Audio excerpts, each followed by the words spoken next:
Thank you for watching the Housing Oregon YouTube channel. Please like and subscribe. Slide decks from the presenters are going to be available below. Thanks for watching. My name is Mary Kyle McCurdy. I'm the Associate Director of 1000 Friends of Oregon, and with me is Julia Metz, who is the Housing Fellow with Sightline Institute.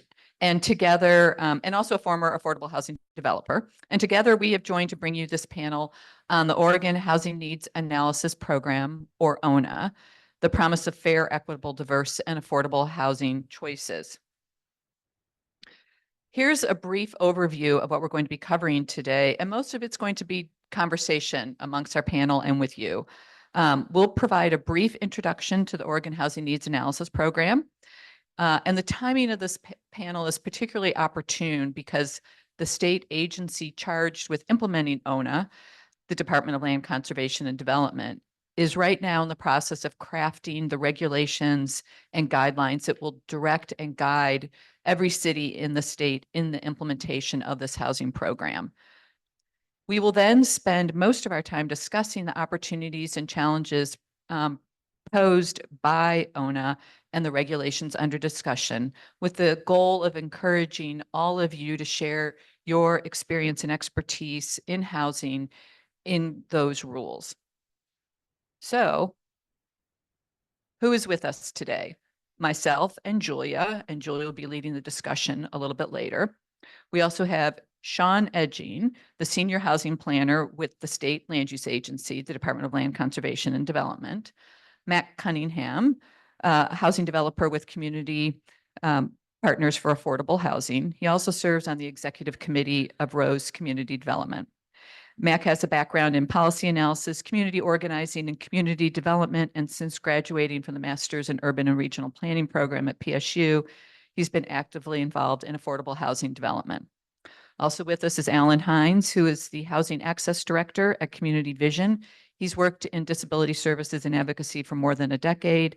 Alan is a lifelong wheelchair user, and his work is focused on housing for people with disabilities since 2018. And then finally, Joseph Briglio, who is the Acting Assistant City Manager and Community Development Director for the City of Milwaukee. He is tasked with leading the city's daily development efforts, as well as overseeing long-range economic and housing goals. And he's worked in local government for over 20 years and won awards for his creative approach to a variety of things, including housing.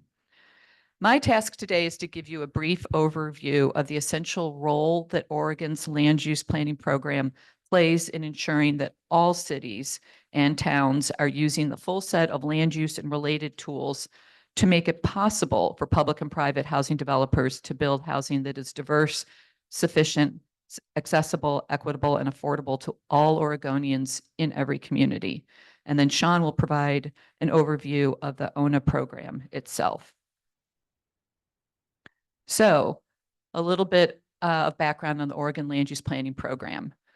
The program itself is structured around 19 statewide goals, each one which addresses a discrete subject like transportation, farmland protection, coastal shorelands, and more. And goal 10 is the goal that addresses housing. And this is the primary objective statement for goal 10 that was adopted in 1977. It requires that every city plan shall encourage the availability of adequate numbers of needed housing units at price ranges and rent levels which are commensurate with the financial capabilities of Oregon households and allow for flexibility of housing location, type, and density. Various statutes and regulations have been adopted since then to better define and direct cities in implementation of this goal. But this is the fundamental objective, and it's still the North Star, that every city should adopt land use plans and zoning codes, making it possible for all Oregonians of every income level to live and thrive in that community. So, how are we doing? Not very well. Today, we have about there's an estimate that we need almost 500,000 homes over the next 20 years. At least half of those are for those of middle and lower income. And that means we need to be building a little under 30,000 housing units a year. Pre-COVID, we were building about 20,000 housing units. And these figures in this slide have just been released by the state. And they show how housing need by income categories in every region of the state over the next 20 years. The full report also lists this for every city in the state. So Sean can probably tell you when he speaks about where the link to where you can go to get that report, but it was just released by the Department of Administrative Services. It's the methodology for the ONA report. It shows that statewide and in every region and in every city, over half the housing needed is for those with incomes that are under 120% area median income. And most of that housing is needed by those whose incomes are under 80% AMI. This is going to require policies, technical assistance, and investments in housing and infrastructure to enable both public and private housing developers to build housing. So how did we get here? Despite that strong Goal 10 language and accompanying statutes, there are at least 4 fundamental reasons, each of which could be its own topic, and I'm happy to talk about each of them more in our question and answer. Looking at the land use sector, this does not include issues like labor costs, income, materials, et cetera. So those 4 are briefly residential discrimination and segregation and redlining, which we still see today in economically exclusionary zoning, such as neighborhoods of only or primarily large single lot dwellings, the most extensive, land extensive and expensive housing possible. The failure to implement Goal 10 fully, both at the state level and at city levels. There's a structural mismatch between family sizes, incomes, and housing options. Over 70% of the housing today and the zoning is for that detached single family dwelling, the most expensive type available, yet most Oregon households at any given snapshot in time are made up of 1 or 2 people, and many do not need or are not seeking that large a home, and even moderate income Oregonians cannot afford many of these homes.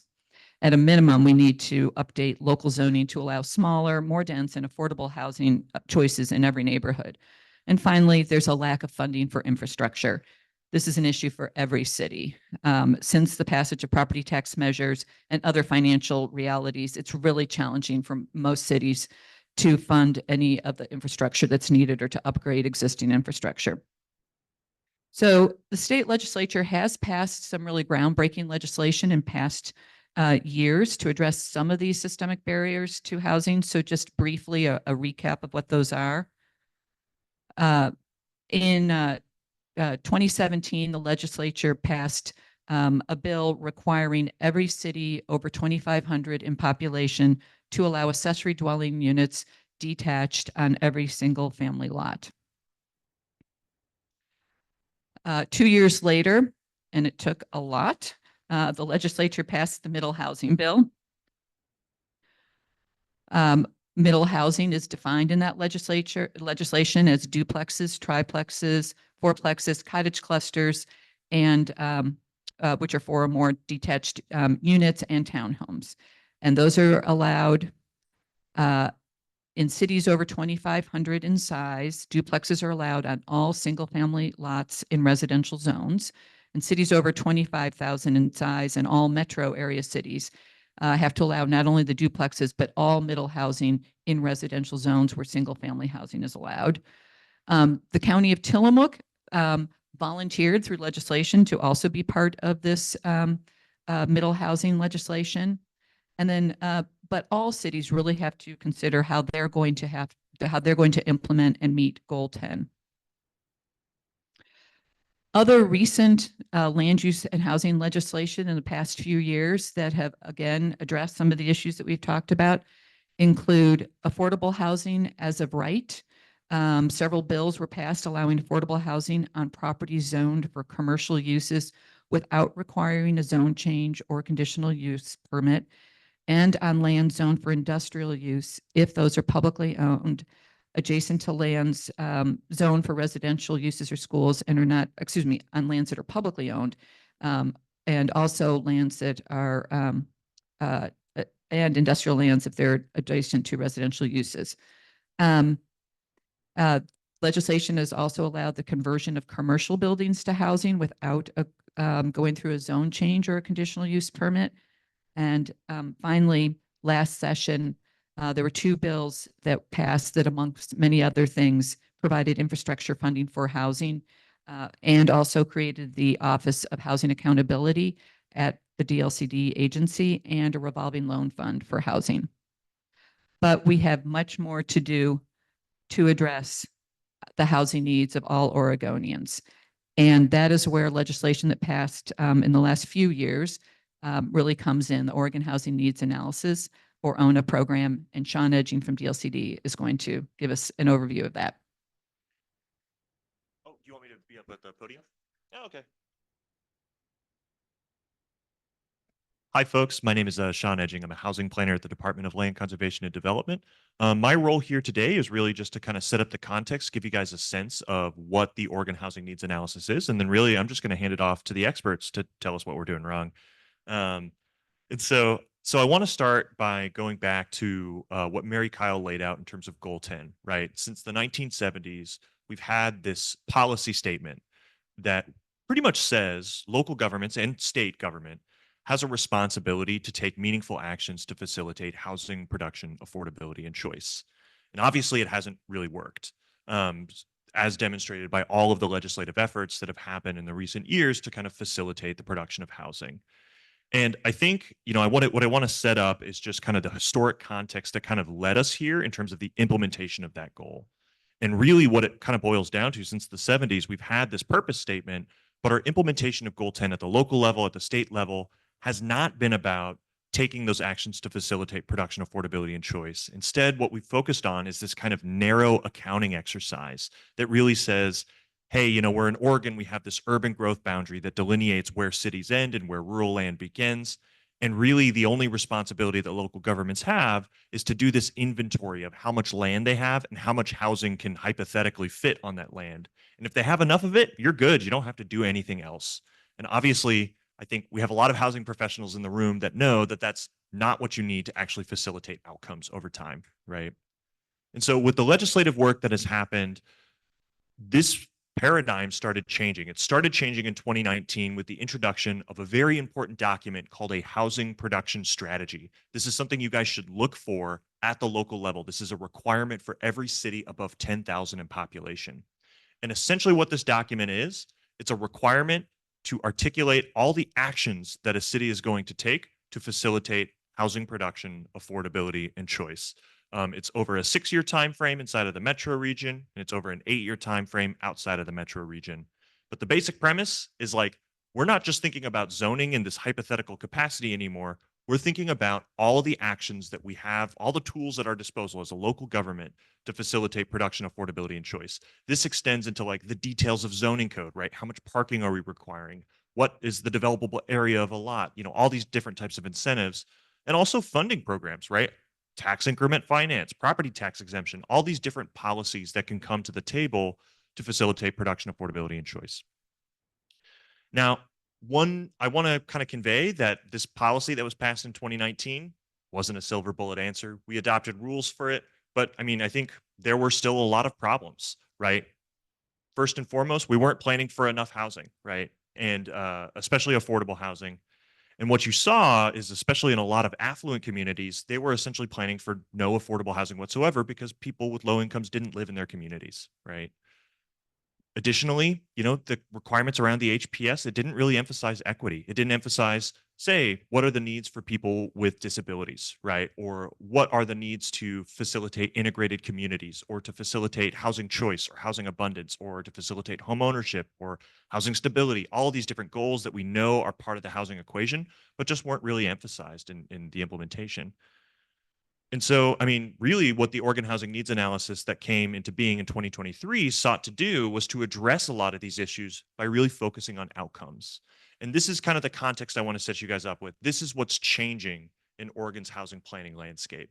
And if you take away anything from this long monologue I've given, it's these 3 things that are changing in the implementation of Goal 10. The first one is that we are going to have a fair share system in the state of Oregon. we're going to be planning for a lot more housing, especially affordable housing, as we saw in that previous slide with the Oregon Housing Needs Analysis draft methodology. By the way, Google that. It's actually available for public comment right now. You are welcome to comment on it as well as the methodology. We can share links at the end of this. And what this does is essentially not just account for all the housing that we haven't been taking into account historically, like housing that is underproduced, housing that is for people experiencing homelessness, housing to accommodate the fact that household sizes are going to change over time, housing to accommodate the fact that we're going to lose homes to second and vacation homes in certain communities. But it also distributes that housing fairly to every jurisdiction in the state, right? It's essentially a policy statement saying, hey, if you've historically underproduced housing, especially affordable housing in the past, that's not an excuse for future underproduction, right? And in fact, there's a debt, right, that needs to be repaid. So that's the first thing that the Oregon Housing Needs Analysis does. The second thing that it does, and this sounds maybe kind of bonkers, we're actually going to pay attention to outcomes. I know it sounds really dumb when I say it out loud. But we've never actually paid attention in the implementation of Goal 10 as to whether we're actually building housing, right? We've never paid attention to production of market rate housing. We've never paid attention to production of affordable housing. And we're actually going to start tracking that. We're going to require reporting. We're going to require tracking this, keeping this on an online dashboard. Our colleagues over in Oregon Housing and Community Services, who are excellent at data, are going to be helping us do this. And of course, also tracking equity outcomes, right? How are people with disabilities doing? How are we doing on these different dimensions of kind of, race and different protected classes in terms of housing outcomes? Because that's important too, right? And then finally, and this is the third component, we're going to orient our implementation of Goal 10 around actions within our control to facilitate housing production, affordability, and choice. The goal here is to do things that are, we can't control everything, right? We can't control the market. We can't necessarily control what the federal government does. But what we can do is we can commit to taking actions that are within our control to facilitating housing production, affordability, and choice. It does this in kind of two different ways. One is with the housing production strategy, that document I mentioned that was implemented in 2019. And the basic premise of what's changing here is this is going to be the central guiding document of Goal 10. What are your actions that you're taking? Make sure they're meaningful, make sure they're addressing the need, make sure they're responding to fair and equitable housing outcomes. And of course, right, put deadlines, put meaningful parameters around what you're actually going to do and commit to doing things in a document that is reviewed and approved or remanded by the state. And then additionally, there's also kind of an acceleration side of this. I've used the word accountability for this in the past. It's kind of the wrong word to describe it. The basic idea here is if we're not meeting our goals, right, we're tracking outcomes now, and we're tracking it against how many units we expect that we are going to need over time. If we're not meeting our goals, the response should be finding out what the barriers are and taking actions that are within our control to address those barriers. This is called the Housing Acceleration Program. And the basic idea is it tasks DLCD with tracking outcomes over time. Are cities implementing their housing production strategies? Are they doing it on time? And if they are not meeting kind of these goals that we have in terms of production and equity and all these different types of things, DLCD has a role to play to identify what those barriers are, right, to achieving those outcomes. And the outcome of this is not to punish that local government, but to say, hey, we have tools that we have at the state level, we have tools that we have at the local level that are intended to help us get on track, do things that are within our control to try to course correct, right? That is the kind of policy statement that happens here. One thing I want to acknowledge, and I think that is kind of embedded in this policy overall, this is not a silver bullet to solve the housing crisis. The intent of this is to set the stage to make sure that state government and local governments are doing what they can to facilitate production, affordability, and choice over time. I think with that, I'm going to, kind of pass it back to the panel to kind of get into discussion and conversation about some of the things we're thinking about. Thank you, Sean. So real quick before I jump into the panel, kind of want to know who we're talking to in this room. So can you raise your hand if you work for a public agency? Oh, wow. Okay, awesome. I'm going to maybe dissect that a little bit because there's so many of you. How about local jurisdictions? State departments. Okay, great. How many of you develop or provide housing? Great. And then how many of you would consider yourselves to be kind of like advocates, organizers, those types of things? Fantastic. And then I know there's at least one architect in the room. Other architects, designers. Okay, cool. Any other folks that I missed that you want to make sure we know you're represented, just so we know who we're chatting about? Regional government. Thank you, Daisy. Okay, fantastic. So thank you for bearing with us. I know it's a little toasty in here, so feel free to get up, get some water, move around, do what it takes to stay awake in a warm and muggy room. But we are going to kind of work through some dialogue with our panel. The panel is meant to represent some kind of key implementers of ONA. So we have a nonprofit affordable housing developer, we have an advocate, and then we have a city planner. Of course, there will be a lot of other folks kind of making ONA happen, but we just wanted to kind of give an example of some of the folks who really are going to be at the table now and when ONA is really kind of rolling and moving. So with that, one of the exciting groundbreaking aspects of ONA is the direct inclusion of and requirements around affirmatively furthering fair housing. This further instills the importance of understanding disparities in accessing housing and holding jurisdictions accountable for equitable solutions and outcomes within ONA. So I'm going to start with Alan on this one and then probably pass it to Mac. But from your perspective, how is ONA addressing equity and housing access for vulnerable and marginalized populations? And do you feel current programs are effectively reaching these communities, and what barriers still need to be removed to ensure inclusive housing solutions across the entire continuum? So that's inclusive of home ownership, rentals, transitional housing, all of that's in that continuum.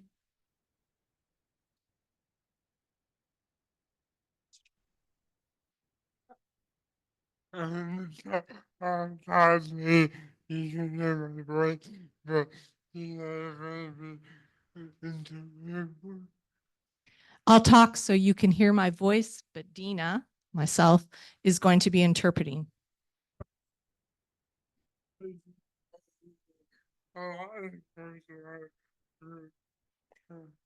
People with disabilities and a lot of people with within marginalized groups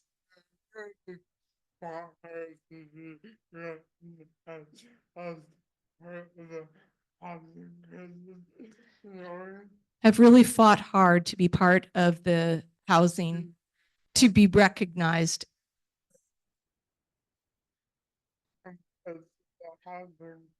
In the context of the housing crisis.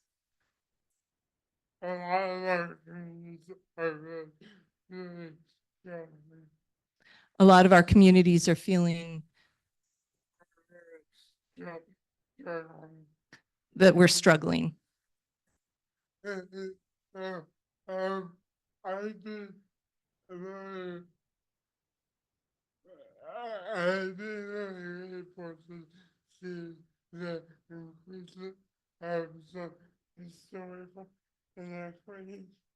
I've been seeing some,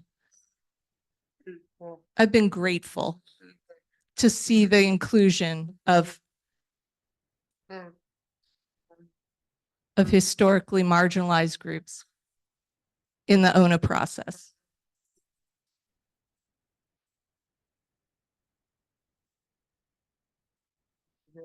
I will talk from my own experience as someone with a disability.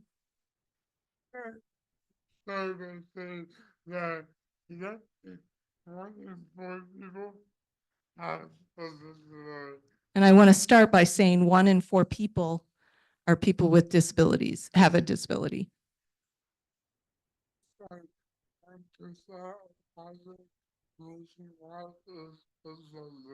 And yet only 1% of housing nationwide are accessible.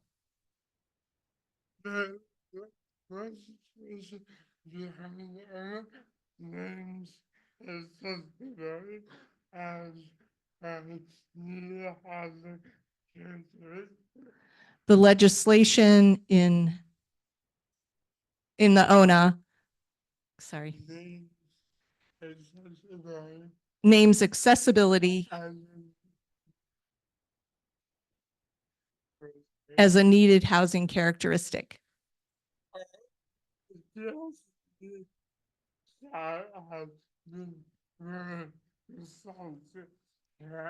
What's been resulted of that? DLC staff has been responsive to that. The devil is in the details. But as we say, the devil is in the details. But as we say, the devil is in the details.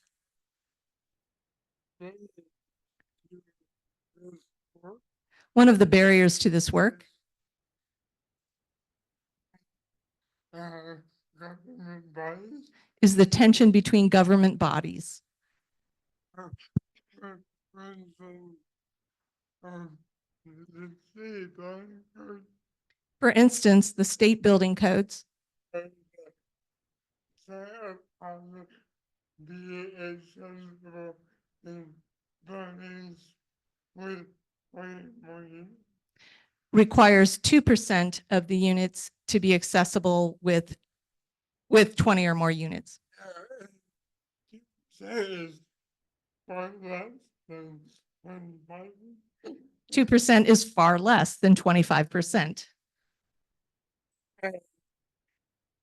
Yeah, because the building code has review of the 5%. Yet because the building codes have purview over 5%, over that percent, Yeah, so kind of respecting the right require. then DLCD is restraint in what they can require.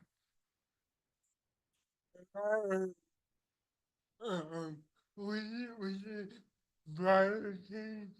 We need to change within the housing needs law. We need a change within the housing needs analysis, Right. but we also need broader changes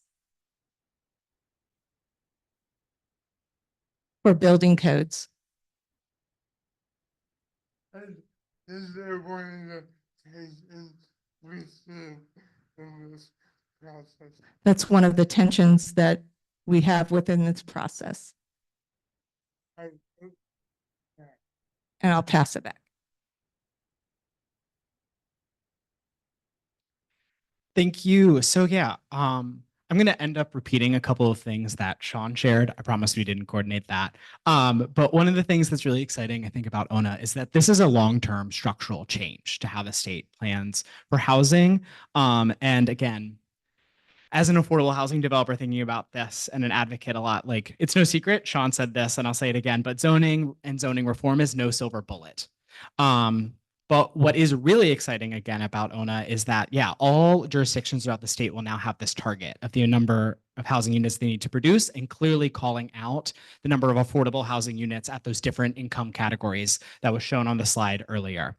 And also having an accountability for how well you're able to produce those units, which has not historically been in place. And this focus on production versus accommodation, and that is the zoning code aspect. It's a huge sea change that I'm really excited to see. And that within some of these proposed accountability structures for whether or not a jurisdiction is going to need further evaluation and meet higher levels of scrutiny from the state is the amount of affordable housing that they produce within their jurisdiction. And having that as a key referral metric, I think is really great and really happy to see that included within the rulemaking process.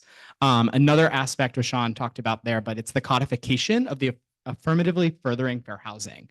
At the federal context, of course, this was a rule that was put in place or proposed in 2015. It was rescinded during the Trump administration. We know presidential politics are crazy, won't get into that, but having it within state law to guarantee that affirmatively furthering fair housing here in Oregon is a great step forward, and making sure that those high opportunity, high income jurisdictions, which have historically not produced that affordable housing, which they need, and now being held accountable to that is a great sort of change to happen. And I'm really excited as an affordable housing developer to hopefully get to, partner with these jurisdictions. It's no secret. y'all don't actually develop housing. It is partnerships with developers, nonprofits, and other sorts of developers that will actually get those units on the ground.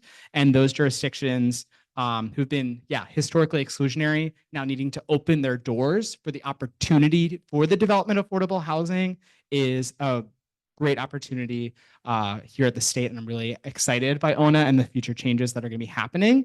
But again, this is a long-term change. It's not going to fix anything overnight. And some of the barriers that I'm really thinking about, which ONA does address in those housing production strategies, is things that are within that jurisdiction's control of like a long permitting timeline. I am in a project right now, which has gone through in a long permit review timeline that we couldn't have predicted. And as an affordable housing developer, and I'm sure many folks in this room know, we can't handle that same level of risk. And so being able to have more guarantees to provide that greater level of certainty for the development of affordable housing will be great. And it's also, the state has been making great improvements in the past couple of years, but the need for long-term funding that is ongoing at both the state and ultimately the federal level as well is going to be critical. There are a lot of jurisdictions around the state that do have innovative financing tools to help the development of housing, particularly affordable housing. We know that for units that are going to reach folks that are making 80%, 60 or 30% of area median income or less will need public subsidy, not just for that housing, but also for the services that those residents will need. And seeing that, and so really this another structure to achieving that in the short term is going to be finding those funding mechanisms. But I'm also really excited that ONA will, as a long-term strategy, find a way to do that and share best practices with local jurisdictions. Joseph or Sean, do you have anything you wanted to respond to before I jump into the next question? No, I just wanted to acknowledge, I think both what Alan and Mac have brought up are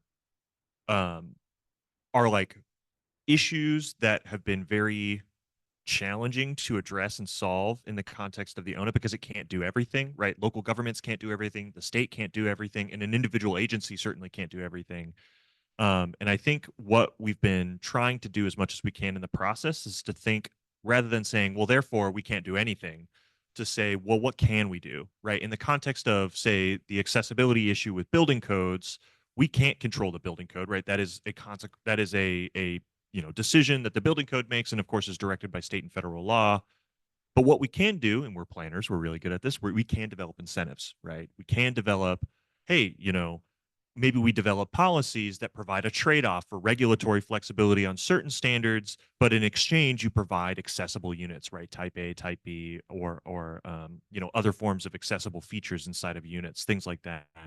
And I would say this extends to a lot of other areas of thinking in the ONA process. And I think one thing I really want to emphasize in this too, right? When we say that like jurisdictions or local governments are being held accountable for the units, right? As Max said, the goal here is not to say, jurisdiction, you are the entity that's responsible for fixing the housing crisis. That's not the point. The point is to say, this is the need. Are we doing what we can at the local level and at the state level? That's an important part of it too. And eventually the federal government will maybe do something. But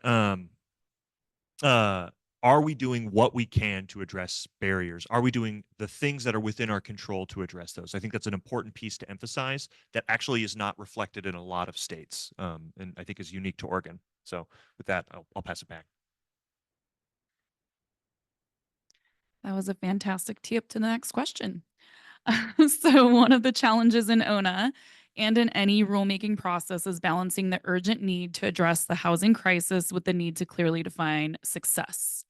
This involves recognizing the varying capacities of local jurisdictions across the state while allowing flexibility in how they respond, yet still holding them accountable to the statute's intent. So I'll start with Joseph on this, but would be curious, Sean, to hear your kind of perspective from the state as well. What are the benefits and challenges of having clearly defined minimum requirements, safe harbors, and model ordinances provided by the state for local jurisdictions to implement? Or in the case of safe harbors and model ordinances, choose to respond with their own solutions? And then with that, do you have any preferences between any of these tools over the others, or what these tools should prioritize? Before you answer that question, just for framing for the audience, there were some words that were thrown out there like safe harbor, minimum requirements. This is just a framing piece. There's a spectrum of implementation that goes all the way from like doing nothing, right? Like a new law is passed, DLCD doesn't do anything, local governments figure it out, all the way to like flat out requirements where we dictate precisely how something gets implemented, right? And there's a whole range of things in between. We can provide guidance, right? To say, hey, here's something maybe you could consider, to safe harbors to say, here's an option and you're going to be safe if you pursue this, to a minimum requirement saying, this is the baseline, this is the bar, and you can either meet that or you can go above it, or you can kind of, there's some flexibility in there. To there's additional, I'll throw in some new terms, rebuttable presumption, like here's what you're going to meet and you can justify deviations from that standard, to all the way to like a flat requirement, right? Something that's like, you're just going to do this and this is the way it is. And because of that, there's this conversation that's happening in rulemaking. Where on that spectrum can we or should we land on different issues, right? And so that's I think that framing is important. That's actually really good framing. Can I get another hand of what jurisdictions are, or if you're from a jurisdiction, a few of us here. I think that part of this, the whole process of ONA, I come from the city of Milwaukee, so I'm the community development director over there. And coming from other jurisdiction to Milwaukee, who is doing quite a bit with not much of anything, to throw the ONA process on top of us, it was like, oh, great. Now like another process. We're already really trying to be progressive and incentivize affordable housing units, subsidized housing units.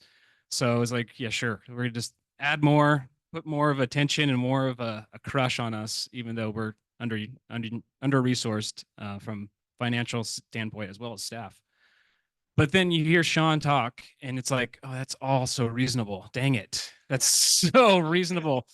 And he started off his conversation today with fair share, which is significant, because I'm just finding out as of today that for the good work that my city's done before I got there, while I've been there, is actually going to get accounted into the whole ONA allocation process, which is huge news, actually. So thanks for that. Thanks for, I have a planning background in California, and it did not go that smooth. And there's political like infighting for allocation. So everything that Oregon's doing right now is actually pretty amazing when it comes to ONA. So I just shout out there.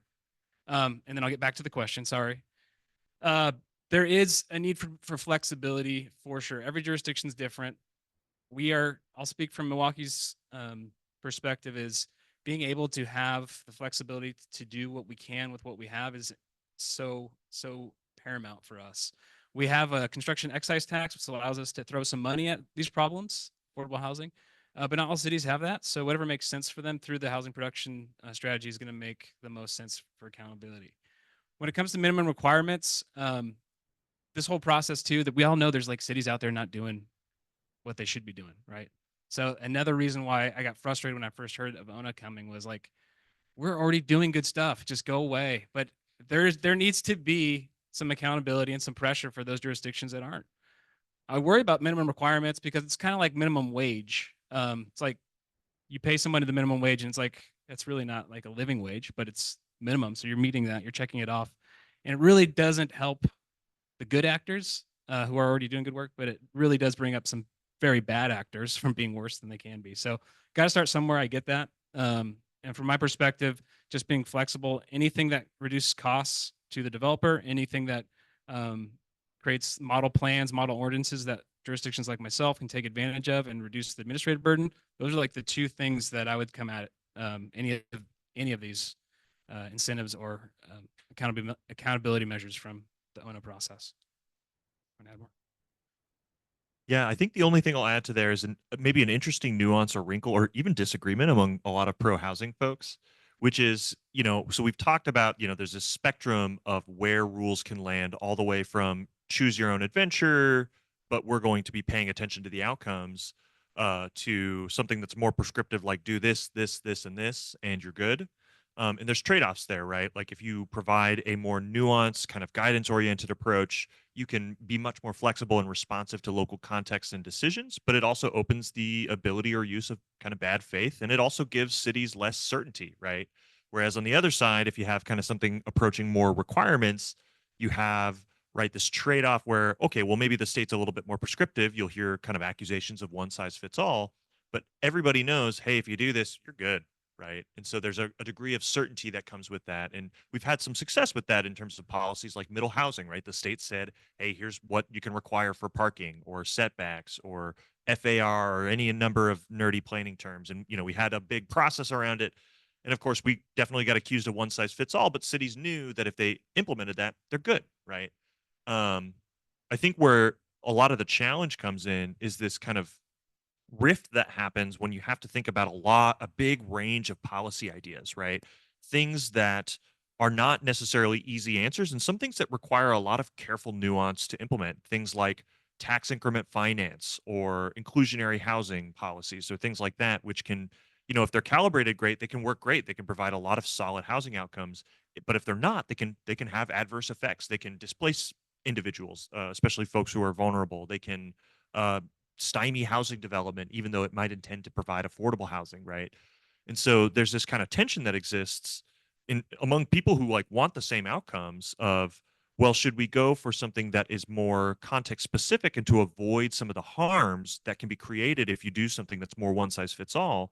Or should we, and this is kind of a counterpoint to that, there are harms that are being perpetuated by an inequitable status quo. And so should we have requirements that are in place that push on that we know push on that, um, even though there's kind of this risk of one size fits all, risk of harm that's created. It's something that's very vexing and something that I don't think we certainly haven't solved as an agency. So I'll pass it back and see if folks have thoughts on that tension.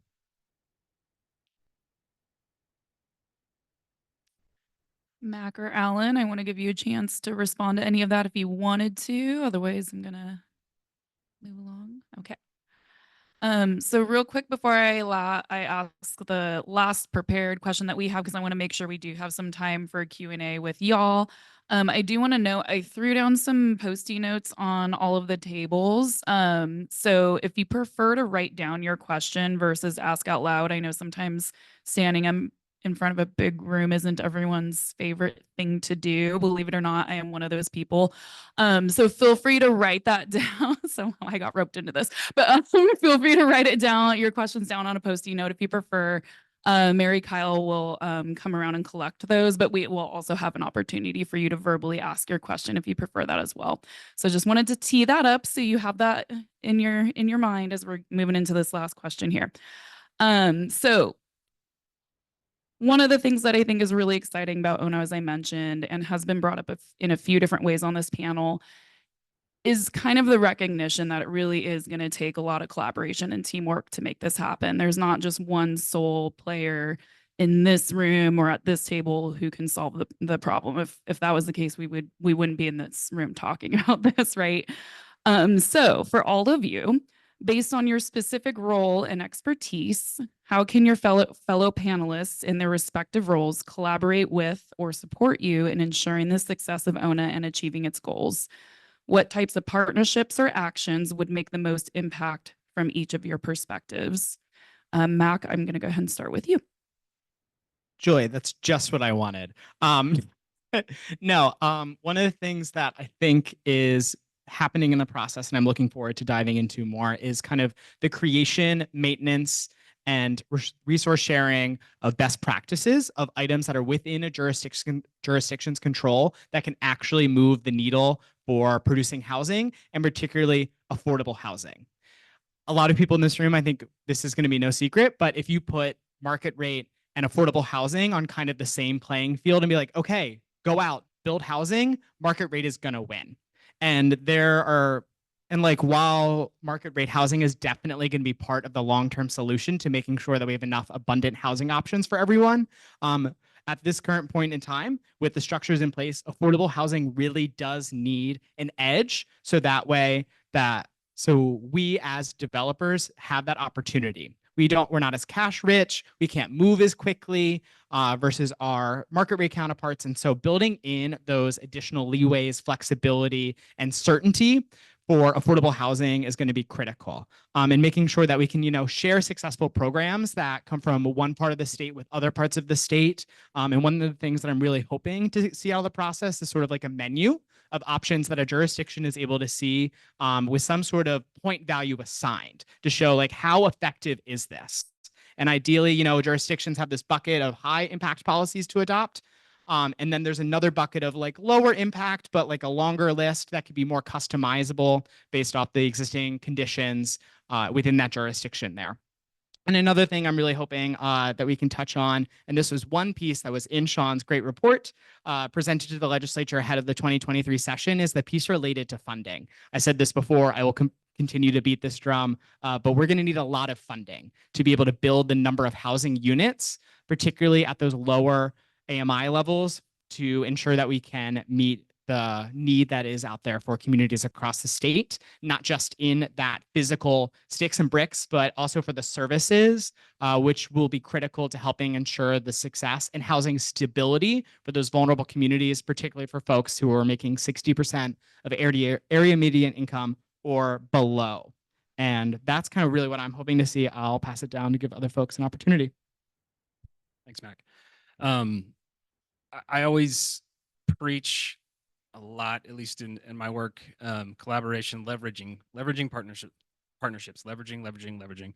It's easy, and I want to say easy with like, I know it takes a lot of work to create a policy, but on the back end of implementing policy, I feel like is the hardest thing to do. Execution is the hardest thing to do. So when I talk to our elected officials, I'm like, think about the administrative burden at the end.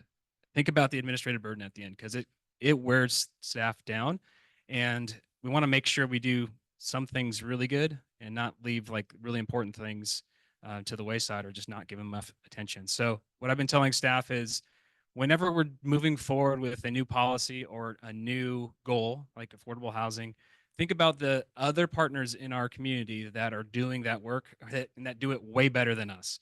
We are not a developer. We should not be in that. We actually own some land, and we've been talking about the city being a developer. I'm like, no, let's go to the developer. Let the developer develop, and we'll support them.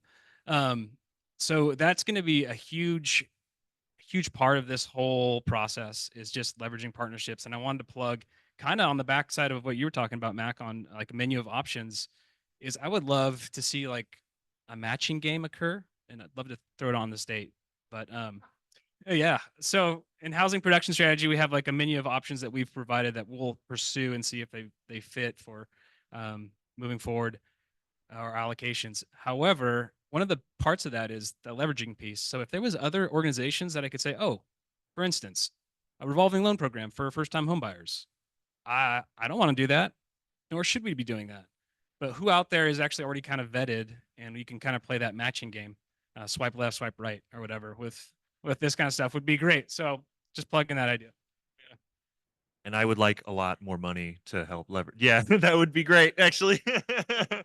So I think in maybe that spirit, I just want to build on that with maybe an observation about Oregon. So I recently was able to go to an event where there were a lot of different state agency folks at different states talking about how their state is approaching the housing crisis. And we're actually in a very unique environment in Oregon, in the sense that we actually have a lot of people who steer in the same direction. And that includes local governments who are, I mean, oftentimes, there are the occasional like local governments that can throw up barriers to the development of housing, but there are just as many that are committed and wanting to really facilitate housing outcomes, so much so that it creates very strong coalitions of people who are willing to work together to solve problems. And that is actually very unique to Oregon. That does not exist in most of the country. So I think that's something that we need to leverage and be proud of.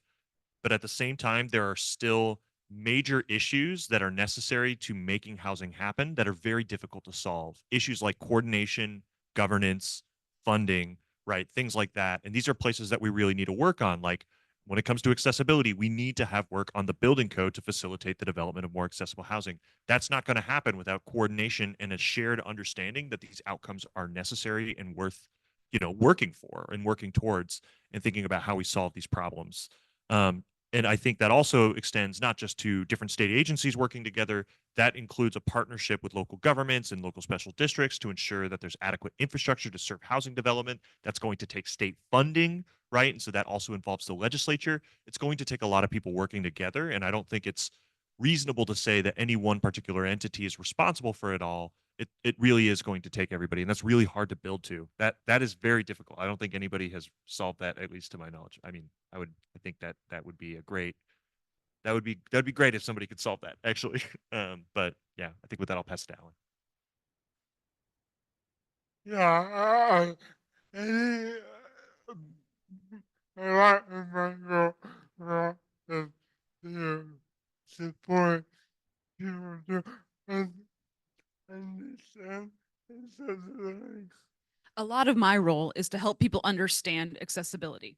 And I think one of the big tools among the development community is the increased cost of accessibility. And I think one of the barriers to the developer community is the increased cost of accessibility. And we guys were done a bit of research around that, and we would love to demystify some of that for you all. And we've done some research around that, and we'd love to demystify some of that for you all. So that we making brother comes out and carry out and complicated. Because we know that when you're making projects pencil out, it can be hard and complicated. But that we want to help you find ways to do it, and also partner as the game with the state, OHCS, you create incentives. We also want to be partner with you to help you do it and also work with OHCS to create incentives The right size for the additional cost. that are right sized for the additional costs. I also know that people there are a lot of influences or people with disabilities. And also, let's face it, there's not a lot of influencers who are people with disabilities. We need some share. And if you are someone who understands the benefits of universal design, So we need some more influencers who understand the benefits of universal design the demographic changes that are happening in other societies and the demographic changes that are happening as our society ages. and also a way to create accessible housing to increase equity and social justice.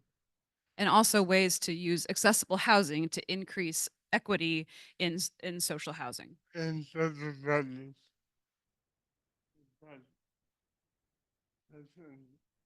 Justice. and increase equity in social justice. Yeah, I want to connect with others. Yeah, And I would like to be able to connect with others. So thanks.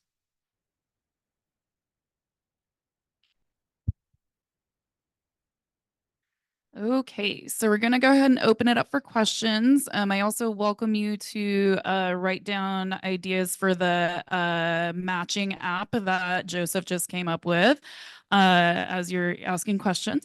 Please go ahead and raise your hand if you have a question. And again, feel free to do that on a Post-it note or out loud, and Mary Kyle will come around and collect those. If you want to go ahead and just shout out your question, I'll repeat it so people online can hear it. Yeah.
Yeah, and correct me if I'm misunderstanding this, Lynn, but the question is really about the differences. So the Oregon Housing Needs Analysis, it's been under development for about like 5 years or so. And there were initial versions that were released in like 2020. This was the pilot methodology. And since then, it's been refined a number of times. And now we're at this draft methodology. It's like the version right before we have regulatory numbers. Like this is what's going to define our need for the state. And the main question was about kind of the differences. Like the total number of units is roughly the same in Bend between the pilot methodology and the new methodology, but the number of people at lower incomes is smaller proportionally, right? And why is that, right? Is that, oh, okay.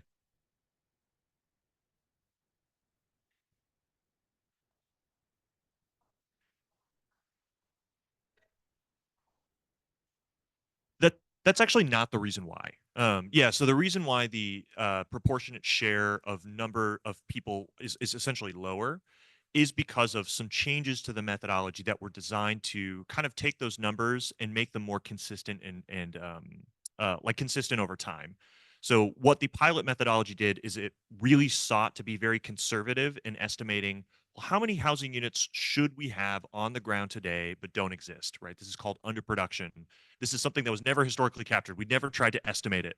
But how you actually estimate that is a little bit weird. You kind of have to apply these methodologies that say, well, if we had a healthy housing market, we would expect to have this number of units, and we are going to essentially allocate that, recognizing more of these are going to be needed at the lower ends of the affordability spectrum. And the original methodology was very conservative in that, saying it's better to overestimate than it is to underestimate. And, there's only a year to do it. Since then, they've actually refined the methodology to incorporate this pretty much the same methodology that's used by a nonprofit called Up for Growth that estimates housing underproduction across the country. And those numbers are actually more consistent over time. They tie to benchmarks that don't fluctuate as much year to year to year. But an overall consequence is that the total number of units that should exist on the ground today, but don't, is somewhat smaller, but it's going to be more consistent over time, right? And so what you're actually seeing in Ben's allocation is not a recognition that people were displaced, but actually saying, no, there is a need for people to be able to afford to live in Bend, and right, might have been displaced overall. And you see that reflected in the regional total. But what it's saying is we're actually going to change the methodology to ensure that you don't have these giant spikes and fluctuations year over year, right? Because that was something that we, from the pilot methodology to the current one, we saw these like crazy changes because the nation's household formation was changing, right? And when you tie it to those benchmarks, it threw everything out of whack. And it was like, this doesn't make any sense. Let's tie this to something that's more consistent over time. So that's actually what you're seeing. It does account for the fact that, people do get displaced from communities, and that should be reflected in our need by saying we actually need more housing units affordable at lower income spectrum. So that's I just want to clarify the technical reason why that happened. Yeah. Gone around, just assuming it's working. Hi. Let me get that.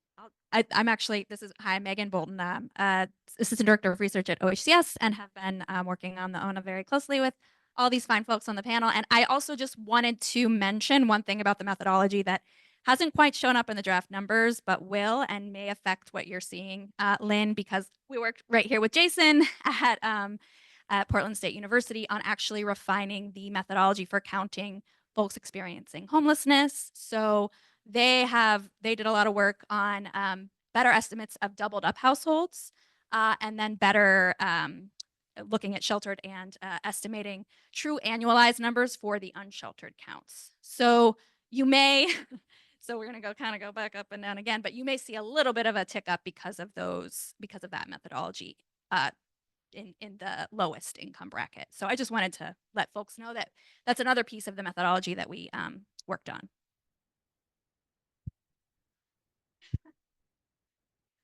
Thank you, Megan. And Alan, I think you were next, right? Hi, Alan Delatorre, Northwest Pilot Project. So in this conversation, where are we with understanding our needs around accessible housing? This is maybe between the two of you. This is a great point to ask that question. Who wants to take that? Okay.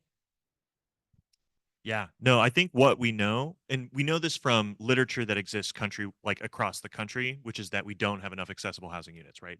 Like vastly do not have enough accessible housing units, of course, with the statistics that Alan cited.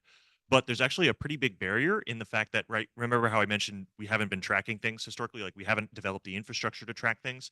That includes accessible housing. If you ask the question, how many accessible housing units exist in Oregon today, or, there's different levels of accessibility, you actually wouldn't be able to answer that question, right? And so a big kind of push or like a pretty much attempt in this process is to understand, what do we actually need to be able to do that.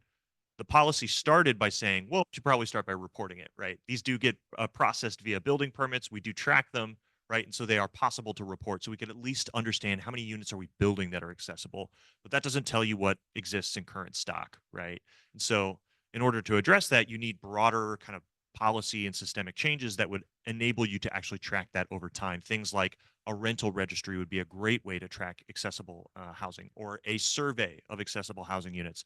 All of these can be used to improve data over time, but none of that is an excuse to not do anything to improve accessible housing today, because we know it's a problem. You know what I mean? So that's I think where I should mention the state of it is. We're always going to be in somewhat of a data poor environment. It's not an excuse for inaction, but we should be also setting up and doing things to improve data over time so we have a better picture of outcomes, right? And that's definitely true for accessible housing. Does that get at your question? I mean, yeah, right? Yeah.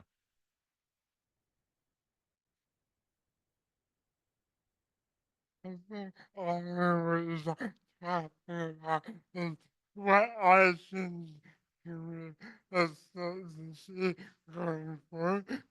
Ellen, I think what you might be talking about is what actions can we expect to see going forward? And yeah, I think we're pretty constrained in the process by the building code. And I think we're pretty constrained within the ONA process by the building codes. But we are doing some outside work to try to increase the building codes requirement. But we're doing some outside work to try to increase the building codes requirements. And also require that all state funding projects are required to incorporate accessibility. And working to have that all state funded projects are required to have accessible units. So I think that is some of the way forward. It's not the whole answer, but it will be working on that in the coming session. So I think that's some of the way forward. It's not the whole answer, but we will be working on that in the coming session.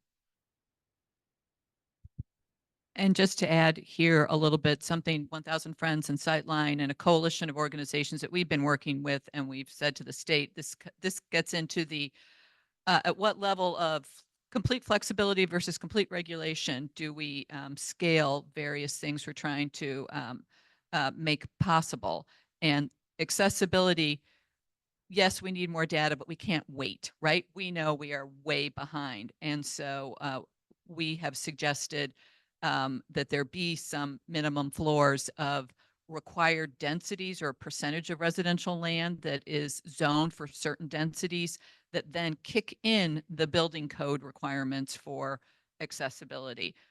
And do you want to elaborate on any of that, Alan? Because you've been quite an advocate for this within the ONA process. But again, the land use process can make it possible for the building code requirements for accessibility to kick in, but we need minimum densities to meet those various requirements.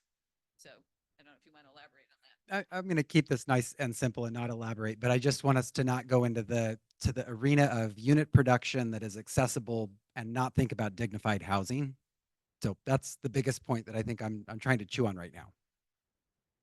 Thank you. And also that accessibility is the unit plus its location in its community, right? Right? Yeah, yeah, you keep saying that all the time. So I just want to remind you of that. Anyway, yes, Daisy. Hello, good morning or afternoon, everyone. Daisy Quinones, she, her pronouns. Senior housing policy analyst at Metro Regional Government and their housing department. Under the ONA, Metro is mandated to develop a regional housing coordination strategy. The direction in the law is fairly broad.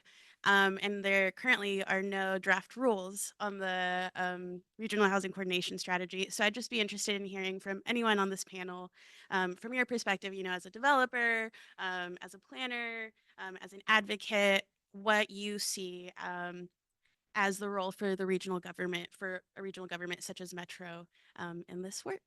Thank you.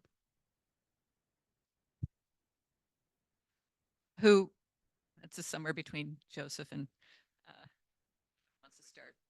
And just a little bit of context for this question. This comes out of a recommendation to the legislature that says, hey, if we're all part of the solution here, we all should have responsibilities to articulate what we're doing, right? So I mentioned that cities have this housing production strategy, that's their action plan.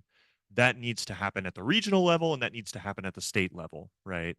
And of course, state governance is hard, right? And the state has been working on that, maybe not in as formal a way as maybe we recommended, but right, that's a legislative decision. Definitely pressure or write your legislators for something like that. But then on the regional side, right, we have this very, metro regional government that has tools at their disposal. They're different than local governments, right? They don't control things like zoning, but they do control different things, right? They obviously have a housing bond. They are a data warehouse. They provide a lot of services in coordination for local governments to facilitate housing production. So in recognition of that, there is this housing coordination strategy that is a requirement to facilitate that. And really the question is, what should be the parameters of that? Because the statute's very broad. Yeah, good context. Good question. From a city perspective, from my perspective, yeah, more money.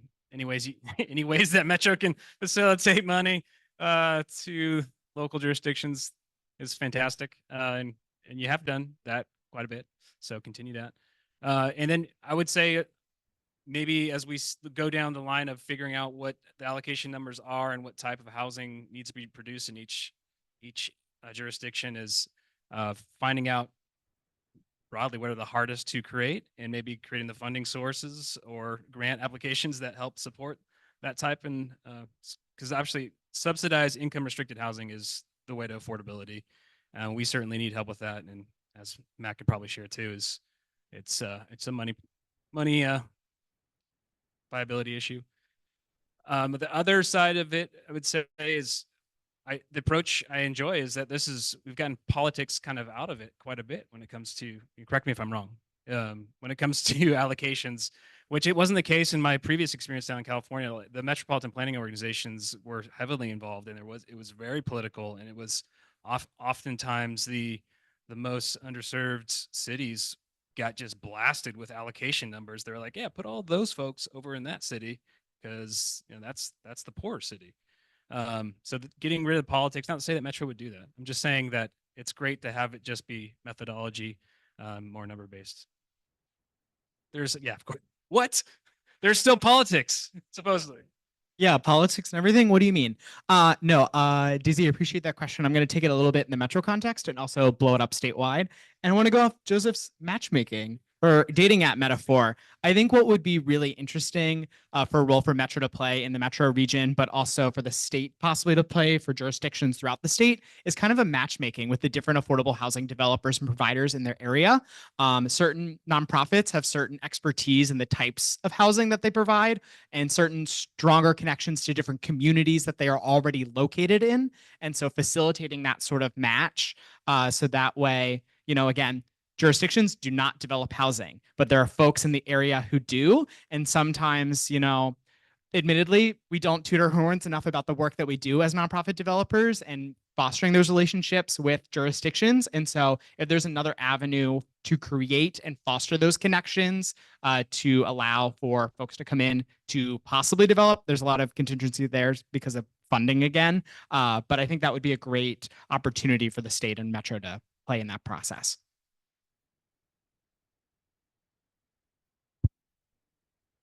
Okay, we're getting a little low on time, so I just want to put in a couple of plugs and then we'll see if we have time for one more question. So I'm just going to keep riding the dating app analogy.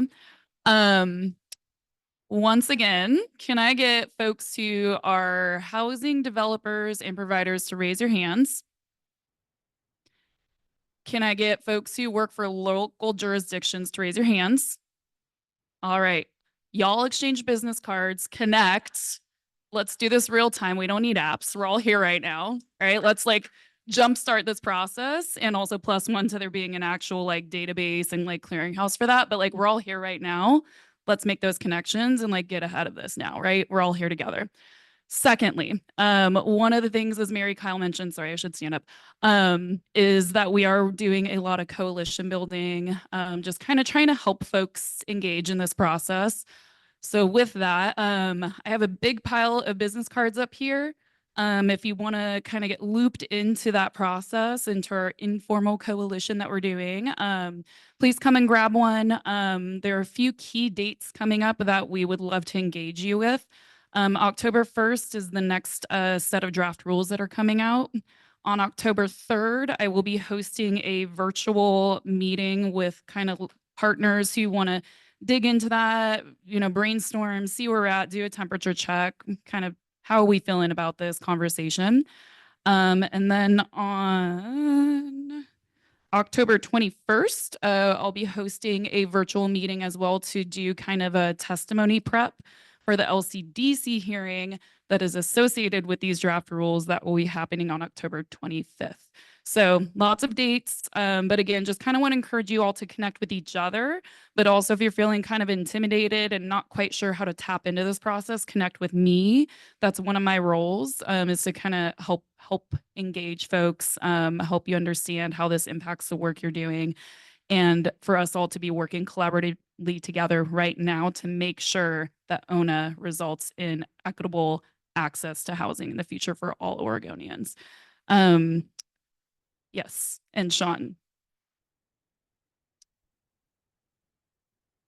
All right, so I alluded to this in my presentation, but there's a draft methodology that is available right now. There are going to be opportunities. It's open for public testimony right now. And that window is open until October 4th. And there's actually going to be a public hearing I believe it's Friday, at the Land Conservation and Development Commission.